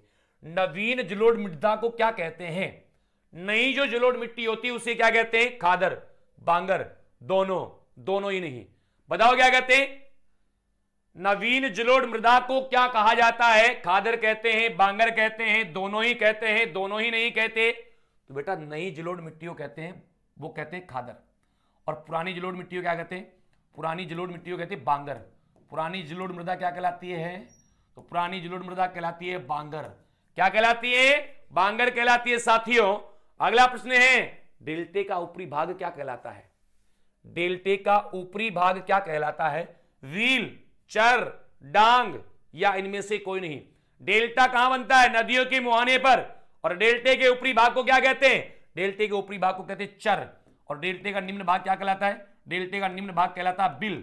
डेल्टे का निम्न भाग क्या कहलाता है? तो डेल्टे का निम्न भाग को कहा जाता है साथियों बिल। डांग तो आपको पता ही है, चंबल नदी के आसपास का सघन वनस्पति वाला बिहड़ क्षेत्र स्थानीय भाषा में डांग क्षेत्र कहलाता है। राजस्थान के धौलपुर, कोली, सवाई माधोपुर में इसका विस्तार पाया जाता है। मुख्यतः डेल्टे का निर्माण करती है कौन? कहां होता है डेल्टे का निर्माण? नदियां डेल्टे का निर्माण कहां करती है? उद्गम स्थल पर, मुहाने पर, मध्य में या इनमें से कोई नहीं? नदियां डेल्टे का निर्माण कहां करेगी? तो नदियां जैसे जाएगी, प्रवाहित होती है, अपने साथ अवसाद लेकर के जाती है, जैसे जैसे मुहाने की ओर बढ़ती है वैसे वैसे इसका ढाल कम होता है और जाकर के अंत तक कई धाराओं में बट करके इस सागर में गिरती है, जहां पर अपने अवसादों का जमाव करती है। और ये अवसादों का जमाव ही क्या कहलाता है? यही तो कहलाता है डेल्टा। क्या कहलाता है? डेल्टा। तो डेल्टा कहां बनता है? मुहाने पर।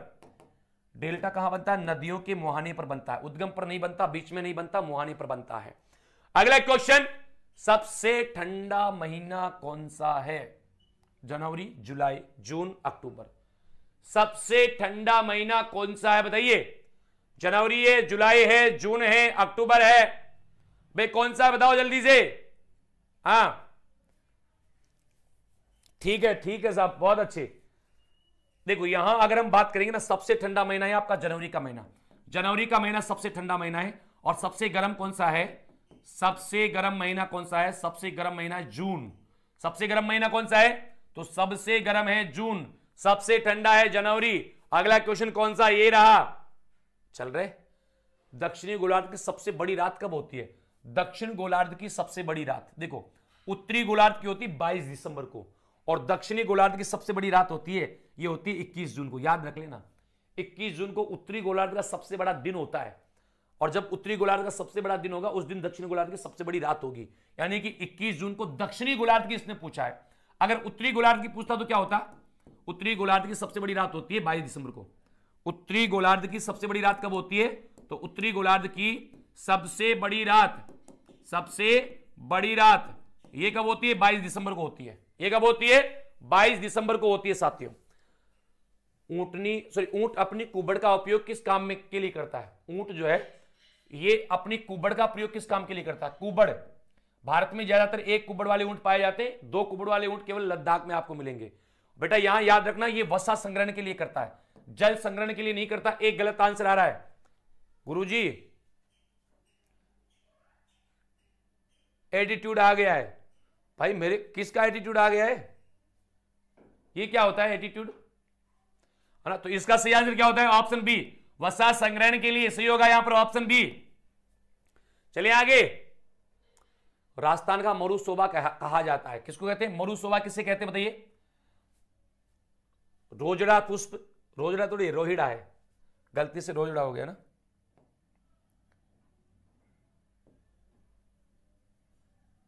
यह है रोहिड़ा। रोहिड़ा पुष्प, फोग, केर, चिरमी। बताओ जल्दी से, देखे जल्दी चलो बराबर से। बेटा याद रखना, रोहिड़ा के पुष्प को कहते हैं किसको? मरुसोबा, मारवाड़ की टीक, है ना, मरुस्थल का सागवान, किसको कहा जाता है? रोहिड़ा को कहा जाता है। किसको कहा जाता है भाई? हाँ, रोहिड़ा को कहा जाता है। आगे देखो, निम्न में से किस झील का निर्माण महाराणा विनय सिंह ने करवाया था? विनय सिंह के द्वारा किस झील का निर्माण करवाया गया था बताइए? मोती झील, आना सागर झील, फॉय सागर झील, सिलिसेट झील, वह कौन सी झील है जिसका निर्माण महाराजा विनय सिंह के द्वारा करवाया गया था? विनय सिंह के द्वारा कौन सी झील का निर्माण करवाया था? तो यह करवाया था साथियों सिलिसेट का। सिलिसेट कहां है? आपकी अलवर में है। सिलिसेट झील कहां है? अलवर में है। और इसको कहते हैं साथियों राजस्थान का ननकानन। राजस्थान का ननकानन कहा जाता है, या राजस्थान का नंदक कानन कहते हैं। ननकानन या नंदक कानन किसे कहा जाता है? तो राजस्थान का ननकानन या नंदक कानन कहा जाता है सिलिसेट झील को। आगे देखो, मथाई नदी किस अभयारण्य से गुजरती है? मथाई नदी कौन से अभयारण्य से गुजरती बताइए? कुंभलगढ़, फुलवारी किनाल, केवलादेव, रणथंभौर। मथाई नदी कौन से अभयारण्य से गुजरती है? कुंभलगढ़, फुलवारी किनाल, केवलादेव, रणथंभौर। जल्दी बताओ फटाफट से। क्या बात है, बहुत अच्छे बहुत अच्छे, शाबाश, एकदम परफेक्ट आंसर यहां पर देखने को मिल रहा है। लेकिन यार मजा नहीं आ रहा ना, सेशन को शेयर नहीं कर पा रहे तुम लोग। हाँ, धक्का नहीं लग रहा है। ये सही आंसर क्या होगा इसका? कुंभलगढ़, फुलवारी किनाल। तो मथाई नदी जो गुजरती है कुंभलगढ़ अभयारण्य से गुजरती है। और इसी मथाई नदी के किनारे आपका रणकपुर का जैन मंदिर बना हुआ है। रणकपुर का जैन मंदिर इसी के किनारे बना हुआ है। कौन से अभयारण्य से? कौन से अभयारण्य से गुजरती है? तो ये गुजरती है साथियों आपकी मथाई नदी, ये कुंभलगढ़ अभयारण्य से गुजरती है। अगला प्रश्न है, मान भाई का विवाह किस मुगल शासक से हुआ था? सलीम, औरंगजेब, दारा शिकोह, अकबर। जो मान बाई थी साथियों, इसका विवाह कौन से मुगल शासक के साथ हुआ था बताइए? मान बाई का विवाह कौन से मुगल शासक के साथ हुआ था? एक बार लाइक करो फटाफट से जल्दी से सारे के सारे, और चैनल को सब्सक्राइब करो जिनने नहीं किया हुआ है। फटाफट से सेशन को लाइक करके सब्सक्राइब कर देंगे फटाफट से मेरे भाई सारे के सारे। जिनने भी सेशन को लाइक नहीं किया फटाफट से लाइक करें और चैनल को सब्सक्राइब करें। देखो सब्सक्राइब करने में तो बड़ा मजा आ रहा है तुम लोगों को ना, सब्सक्राइब भी नहीं किया, ठीक है ना करो, है ना, आनंद लो तुम तो। मान भाई का विवाह किसके साथ हुआ? सलीम। क्या होगा? सलीम सही होगा भाई। अगला प्रश्न क्या है आपका? कर्मा गोरा ने अपने प्राणों का त्याग क्यों किया? शिक्षा के विकास के लिए, करों के विरोध के लिए, वृक्षों को बचाने के लिए, 1857 क्रांति के लिए? बताओ। कर्मा और गोरा नामक महिला ने अपने प्राणों का बलिदान क्यों किया, त्याग क्यों किया भाई? साथ ही इन्होंने जो अपने प्राणों का त्याग किया, बलिदान दिया, ये कर्मा और गोरा इन्होंने वृक्षों को बचाने के लिए दिया था।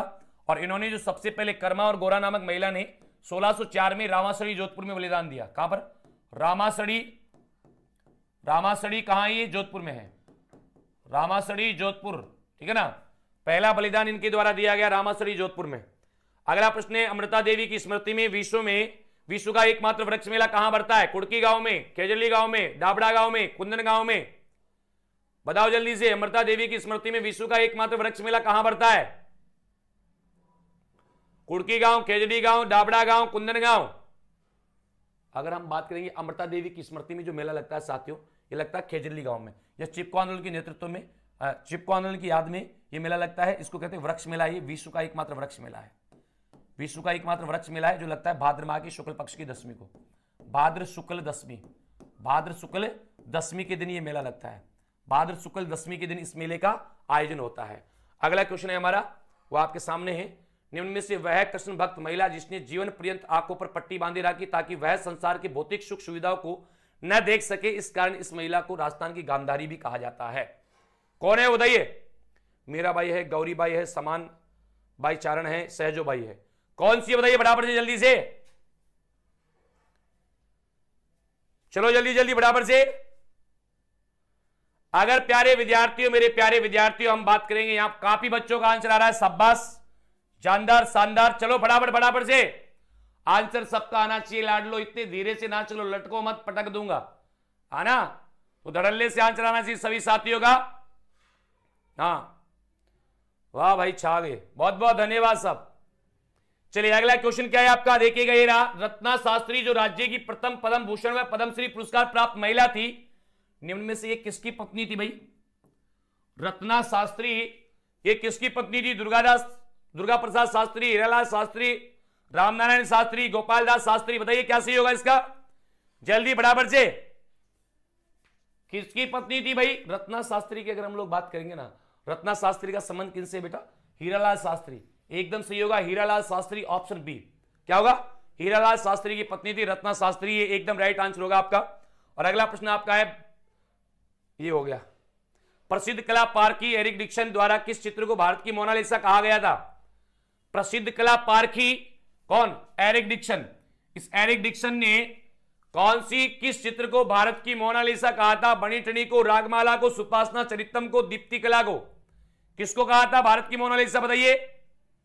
तो प्यारे विद्यार्थियों, इन्होंने कहा था बनी ठनी को। बनी ठनी किशनगढ़ चैली का चित्र है। सावंत सिंह, जिसको नागरीदास के नाम से भी जानते हैं, उनके काल में बना मोर ध्वज निहाल चंद के द्वारा बनाया गया ना। तो अगला प्रश्न क्या होगा हमारा? ब्रजनिधि के नाम से कौन सा शासक अपनी कविताओं को लिखता था?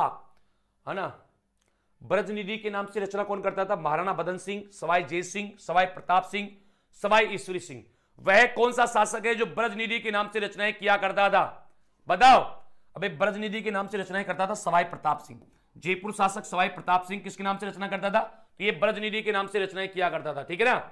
अगला क्वेश्चन क्या है? ये देखो आपके सामने, हेला ख्याल लोक संगीत राजस्थान के किस क्षेत्र से संबंधित है? हेला ख्याल लोक संगीत बताइए फटाफट से, जल्दी से। चलो जल्दी जल्दी फटाफट से। क्या बात है,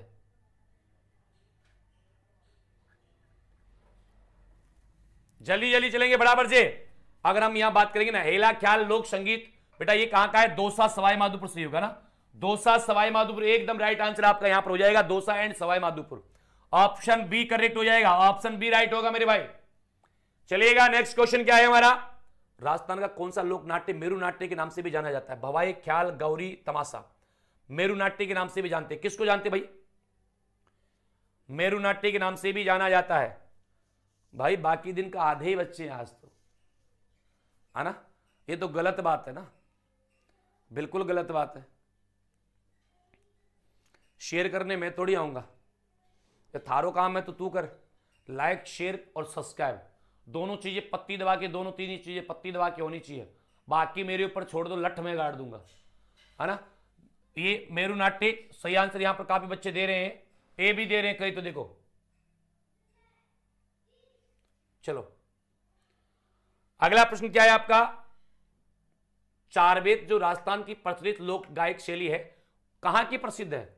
चारबेत ये कहां की प्रसिद्ध है साथियों? राजस्थान की प्रसिद्ध लोक गायक शैली है। जैसलमेर की है, टोंक की है, बांसवाड़ा की है, श्री गंगानगर की है।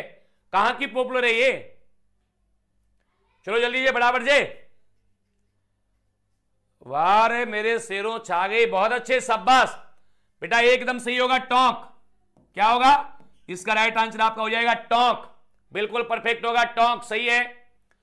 अगला क्वेश्चन क्या होगा? राजस्थान का कौन सा जिला फट चित्रांकन के लिए प्रसिद्ध है? जिला बताना है। राजस्थान का वह कौन सा जिला है जो फट चित्रांकन के लिए प्रसिद्ध है? बताइए। और साथियों 9 सब्सक्राइब बाकी हैं अभी भी आपके टारगेट फिक्स में, फटाफट से उड़ा दो एक बार गर्दा। राजस्थान का कौन सा जिला फट चित्रांकन के लिए प्रसिद्ध है? शाहपुरा भीलवाड़ा। हाँ, तो शाहपुरा प्रसिद्ध है, शाहपुरा भीलवाड़ा में पड़ता है। हालांकि नए जिलों में शाहपुरा को खुद को जिला बना दिया गया है, लेकिन मैं फिर कह दूं नए जिलों के बारे में अभी सोचने की आपको आवश्यकता नहीं है। अगला प्रश्न हमारा होगा, राजस्थान की बोली एवं क्षेत्र संबंध को ध्यान में रखते हुए निम्नलिखित में से गलत युग्म को पहचानिए। टोंक, डुंडाड़ी, पाली, बागड़ी, बारा, हाड़ौती, करौली, मेवाती। बताओ फटाफट से, जल्दी चलेंगे, फटाफट से आंसर देंगे सारे के सारे साथी, जल्दी चलेंगे और फटाफट से आंसर आएंगे सभी साथियों के। तो क्या होगा यहां पर? क्या आंसर यहां पर हो जाएगा साथियों आपका? सही है, बहुत अच्छे बहुत अच्छे। यहां पर देखो, करौली में मेवाती बोली जाती है क्या? करौली में मेवाती बोली जाती है क्या? टोंक में, अरे जयपुर टोंक सवाई माधोपुर वाले एरिया में डुंडाड़ी बोली जाती है ना। पाली में बागड़ी सही है, हाड़ौती बारा में सही है, गलत कहां है? हाँ, करौली में मेवाती थोड़ी, अलवर भरतपुर में बोली जाती है ना मेवाती, तो मेवात वाले क्षेत्र में। चलो जयपुर वाला जो टच वाला पार्ट, हाड़ौती सॉरी गोडवाड़ी बोली का क्षेत्र है, चूरू, बूंदी, सिरोही, अलवर। गोडवाड़ी बोली कहां बोली जाती है बताइए? गोडवाड़ी बोली जाती है लूनी बेसिन वाला पार्ट है। अब लूनी बेसिन कहां? इसमें चूरू में है क्या, बूंदी में है क्या, सिरोही में है क्या, अलवर में है? इनमें से कौन सा जिला होगा? चूरू, बूंदी, सिरोही, अलवर। बेटा गोडवाड़ी की बात करेंगे तो सिरोही सही होगा। यहां पर क्या सही होगा आपका? सिरोही सही हो जाएगा, यहां पर ऑप्शन सी सही होगा। और नेक्स्ट प्रश्न क्या होगा हमारा? नेक्स्ट प्रश्न आपके सामने मैं रखता हूं साथियों, निम्न में से मध्य प्रदेश की सीमा पर स्थित जिला नहीं है। इनमें से कोई एक जिला ऐसा है जो एमपी की सीमा पर नहीं स्थित है। कोटा, बूंदी, बारा, भीलवाड़ा। भीलवाड़ा तो है मेरे भाई, भीलवाड़ा तो है, लेकिन बूंदी जो है ना राजस्थान का, ये मध्यवर्ती जिला है, ये किसी की सीमा नहीं लगाता, ये मध्यवर्ती है ना, ये मेरे साथियों ना ये आपके अंतरराष्ट्रीय लगाता ना ये अंतरराज्यीय लगाता है, ये बीच में स्थित है। तो बूंदी मध्यवर्ती जिला है, बूंदी मध्यवर्ती जिला है साथियों। कौन सा जिला? राजस्थान के दक्षिण पूर्वी भाग में स्थित है। दक्षिण पूर्व कौन सा है? दक्षिण पूर्व ये रहा। यहां कौन सा है? धौलपुर है, धौलपुर तो एकदम पूर्व में है। सवाई माधोपुर है, बाड़मेर, बाड़मेर यहां है, बारा है, बारा यहां है, तो 12 सही हो जाएगा ना, 12 सही होगा। धौलपुर, करौली ये तो यहां आ जाएंगे, धौलपुर सवाई माधोपुर तो यहां है, 12 यहां पर है, 12 आएगा इसमें, ऑप्शन डी सही होगा। 12 एकदम सही आंसर हो जाएगा, ऑप्शन डी। क्या होगा? 12 एकदम सही होगा, ऑप्शन डी आपका करेक्ट आंसर आपका इसमें हो जाएगा। अगर हम बात करेंगे साथियों, ये कह रहा है कि राजस्थान के कौन से कस्बे का धरातल उसके पास की नदी के पेटे से नीचाई पर बसा हुआ है? कौन से कस्बे का धरातल उसके पास के नदी के पेटे से, जब पर्टिकुलर नदी की बात करेंगे साथियों, तो घग्गर बेसिन के नीचे बसा हुआ है आपका कौन सा? हनुमानगढ़ जंक्शन है ना, और लोनी बेसिन के नीचे बसा हुआ है बालोतरा, बाड़मेर में है ना, तो बालोतरा तो ऑप्शन में है ही नहीं, तो ऑप्शन यहां पर कर देंगे हनुमानगढ़ जंक्शन। हनुमानगढ़ जंक्शन सही होगा। अगला है, निम्न में से किस जिले की सीमा पाकिस्तान से नहीं लगती? पाकिस्तान के साथ कौन सीमा नहीं लगाता भाई? 4 जिले लगाते हैं हमारे, नए जिलों के आधार पर 6 लगाते हैं, लेकिन अभी कंफर्म नहीं है, कहीं लिखा हुआ है फिरोदी लगाता है, कहीं में नहीं, तो अभी कोई कंफर्म नहीं है, और नहीं अभी आपसे कोई ऐसा क्वेश्चन पूछा जाने वाला है। बेटा राइट आंसर इसका होगा जोधपुर, क्योंकि जोधपुर राजस्थान का मध्यवर्ती जिला है।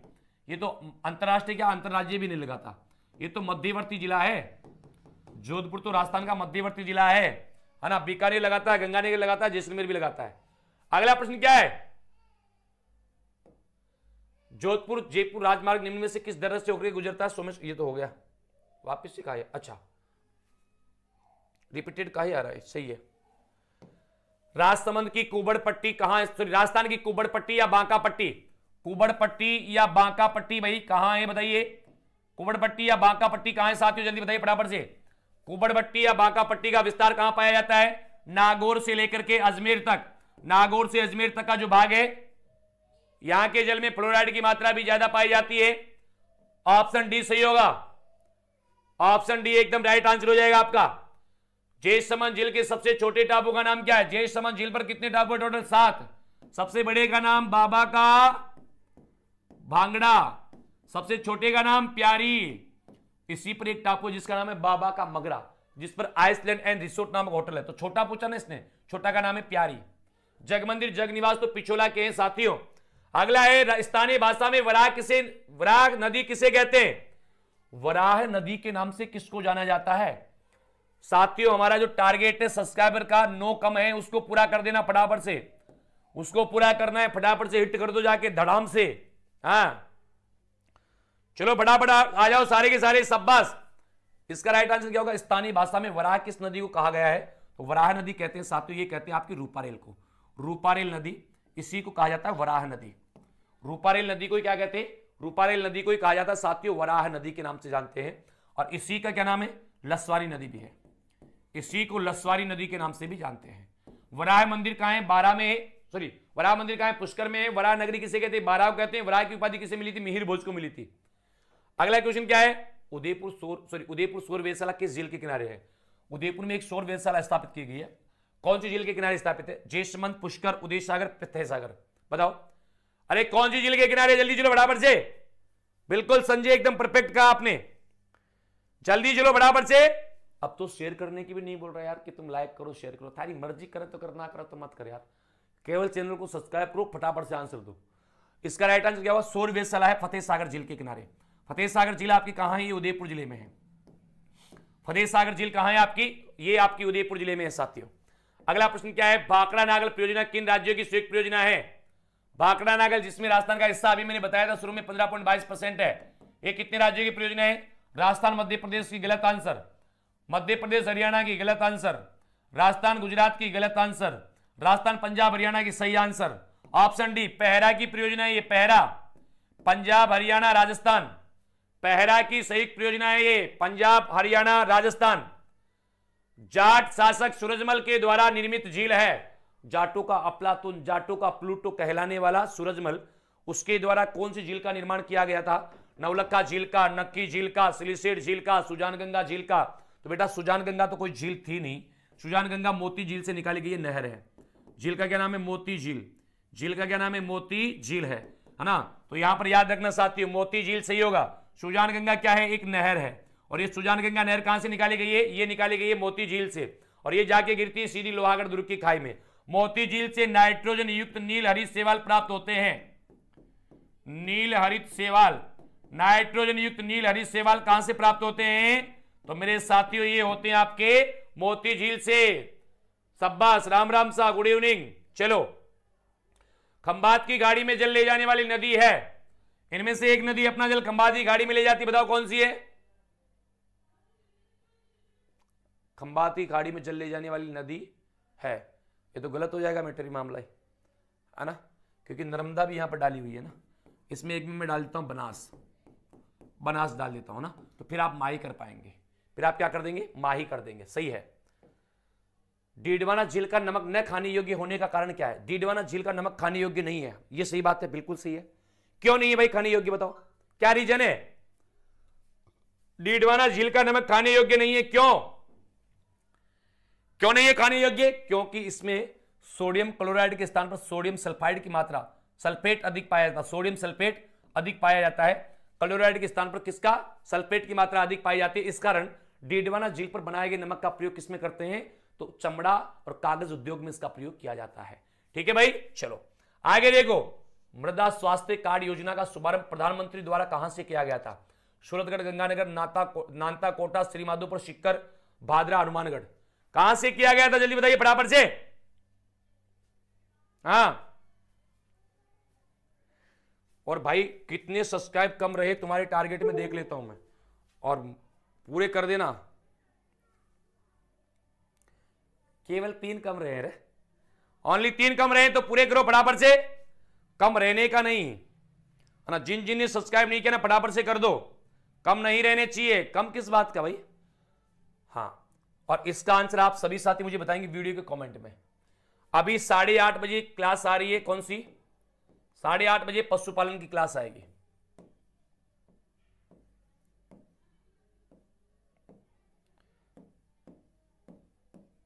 पशुपालन की क्लास है ना। पशुपालन की क्लास कितने बजे आएगी? 8:30 बजे आएगी। पशुपालन क्लास कितने बजे आएगी आपकी? 8:30 बजे। तो जो भी साथी इच्छुक हैं पशुपालन की क्लास में जुड़ने के लिए, वो 8:30 बजे हमारे साथ जुड़ सकते हैं। और आपको पहले ही बता दूं, आज ऑफर का लास्ट दिन है। आज ऑफर का लास्ट दिन है। जो भी साथी इच्छुक हैं पशु परिचर के पार्ट 1 के लिए संपूर्ण राजस्थान जीके के व्याख्यात्मक प्रश्न हम आपको दे रहे हैं। कितने? 500 प्लस प्रश्न हैं, व्याख्यात्मक प्रश्न हैं, और प्रश्न इसमें 80% ऑफ के साथ केवल 99 रुपए में दिए जा रहे हैं। प्रश्न कितने रुपए में दिए जा रहे हैं? ओनली फॉर 99 रुपए में दिए जा रहे हैं। ये जो है इसके लिए ऑफर अभी सीमित समय के लिए है।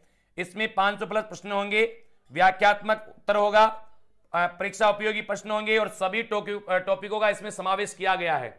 अभी केवल 99 रुपए में, बाद में मत भूलना। आज लास्ट दिन है, आज रात 12 बजे इसका पेमेंट पैसा बढ़ जाएगा। ठीक है, आगे चलते हैं। दूसरा, अगर कोई पशु परिचर पार्ट बी में आपके आता है 45 नंबर का पशुपालन का संपूर्ण कोर्स थ्योरी का है ये। इसमें क्वेश्चन नहीं है भाई, ये थ्योरी दे रहे हैं हम आपको ना।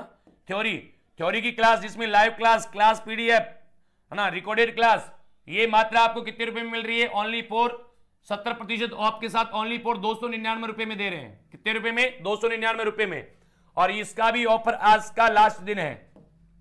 तो जो भी साथी इच्छुक हैं लेने का, फटाफट से जाकर के परचेज कर सकता है। लिंक लाइव कमेंट में पिन किया हुआ है, RS स्टडी पॉइंट का। आपको लगता है कि सर कितनी बार हम पढ़ सकते हैं इसको? आप कई बार पढ़ सकते हो। लाइव क्लास को नहीं ले पाए, बाद में आप 10 बार देखो इसको, 50 बार देखो, 1000 बार देखो, कोई जरूरत नहीं है। कोई ये नहीं करने वाला कि इतनी बार क्यों देख रहे हो, या फिर कोई प्रतिबंध नहीं होगा। उतारने की आपको जरूरत नहीं है। रिकॉर्डेड क्लास भी आपको मिल जाएगी, साथ ही आपको पीडीएफ भी मिलेगी। मतलब इसकी जो पढ़ाया जाएगा उसका पीडीएफ भी आपको वहीं पर मिल जाएगा। तो उतारने की भी आपको आवश्यकता नहीं है, जिसको आप अपनी एग्जाम तक पढ़ सकते हो।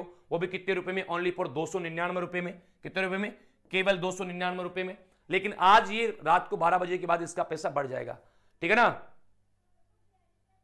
चलो, तो सभी साथी क्या करेंगे? चैनल को सब्सक्राइब कर देंगे ज्यादा से ज्यादा, क्लास को लाइक कर देंगे, चैनल को सब्सक्राइब कर देंगे और जाकर के फटाफट से वीडियो को अपने साथियों के साथ ज्यादा से ज्यादा शेयर करेंगे। और जो भी मेरे साथी जुड़ना चाहते हैं पशुपालन क्लास में 8:30 बजे जरूर मेरे साथ जुड़े। इसी के साथ आज के हमारे इस सेशन को करते हैं यहीं पर समाप्त। मिलते हैं कल फिर ब्रेक के बाद। तब तक के लिए आप सभी साथियों को नमस्कार, राम राम साहब, धन्यवाद।